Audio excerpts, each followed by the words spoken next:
যে মহিলার কাছে স্বর্ণ আরও কিছু নগদ টাকা আছে, দুইটা মিলাইয়া যদি, যেমন একজন মহিলার কাছে মনে করেন 1 ভরি স্বর্ণ আছে, 2 ভরি 1.5 ভরি, এটা তো থাকেই, একেবারে ন্যূনতম 1-1.5 ভরি স্বর্ণ তো যে কোনো মহিলারে আছে, বুড়া বেড়ি ভিতরে আছে, মহিলারও আছে, একেবারে গরিব বুড়াবার ঘরেও আছে।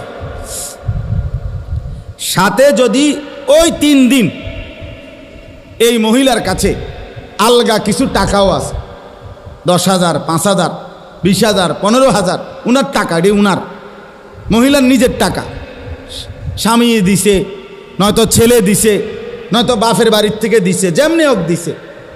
এই স্বর্ণ আর ওই টাকাটা মিলাইয়া যদি 52,500 টাকার দামের চাইতে বেশি হয়, এই মহিলার উপরে কোরবানি ওয়াজিব, নিঃসন্দেহে ওয়াজিব।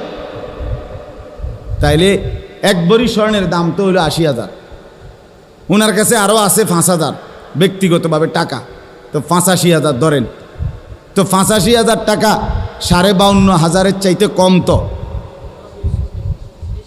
তো তাইলে এই মহিলার উপরে কোরবানি ওয়াজিব হলো কি না? কই আমাদের সমাজে কয়জন মহিলার কোরবানি দেয়? বেড়িরে গুস্তও না খাবায়, কিন্তু কোরবানি কো,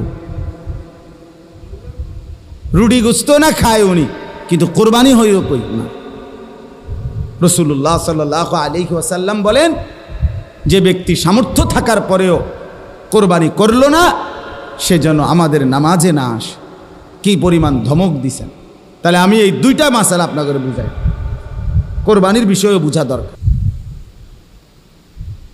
এই জন্য এটা শরীয়তের বিধান। অনেক ছেলে আছে বালেগের উপরেই কোরবানি ওয়াজিব। অনেক ছেলে আছে ঢাকা, চিটাগাং শহরে, বন্দরে চাকরি করে, ব্যবসা করে, তাদের কাছে টাকা আছে, হেতে মনে করে আমি ফুলায় ন। তুমি অবিবাহিত মনে করো, অবিবাহিত হইলেও কোরবানি যার উপরে ওয়াজিব হয় তাকে কোরবানি দিতে হবে না? না বউ থাকা শর্ত? কথা কয় না, হয়তো তো এটা বুঝেই না, হয়তো মা এর বার্তাই দেয় না, এটারে হয়তো এটা কিছুই মনে যায় না। তাহলে এখানে বিবাহিত অবিবাহিত না, তো বালেগ হলেই শরীয়ত সম্মত টাকা, শরীয়ত নির্ধারিত যার কাছে আছে তাকে কোরবানি দিতে হবে। তাহলে অসংখ্য মহিলাদের উপরে কোরবানি ওয়াজিব হয়, অসংখ্য ছেলের উপরে। ছেলেটাই অল্প বয়সী, 18 বছর 20 বছরের ছেলেরে বিদেশ পাঠাই দিছে, পোলা বিদেশ থেকে টাকা পাঠায়, বছরের পর বছর বাপমার নামে কোরবানি হয়, অথচ তার কাছে আরও টাকা আছে।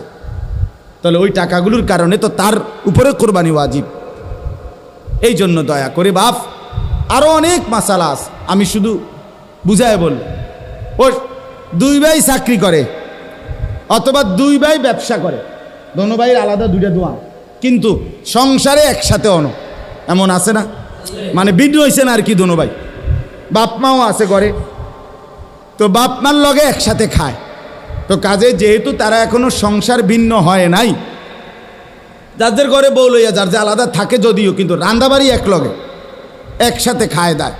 তো দোনো ভাইয়েই কামাই রোজগারি করে, দোনো ভাইয়েরই কি আছে, ইনকাম আছে, দোনো ভাই মিল্লাট, এবারটা 15,000, এবারটা 15,000 মিলাইয়া 30,000 টাকা আব্বার হাতে দিয়েছে, কোরবানি দেন আপনি। কারণ আমরা তো একসাথে খাই, গোস্ত তো রাইলে আমরা একসাথে খাও, আমরা কি আর এনে আলাদা খামুনি? তো গোস্তই তো খাওয়া, তো এটা তো আমরা একসাথে আসি, বুঝেন নাই কথাটা? তো এবারে এই 30,000 টাকা দিয়ে কার নামে কোরবানি দিল?